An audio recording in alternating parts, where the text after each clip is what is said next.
Good day guys, nandito tayo ngayon sa Mitsubishi showroom and meron tayong release na Triton GX 2027. Special release na today, pickup unit, and ipapakita ko lang sa inyo yung Triton GX na mabili nila client and nakukunin nila later.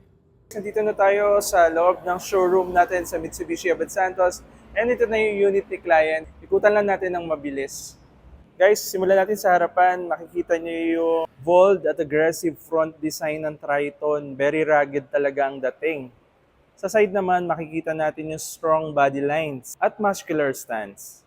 Bagay na bagay ito sa work, business at everyday driving. Punta tayo sa likod, guys.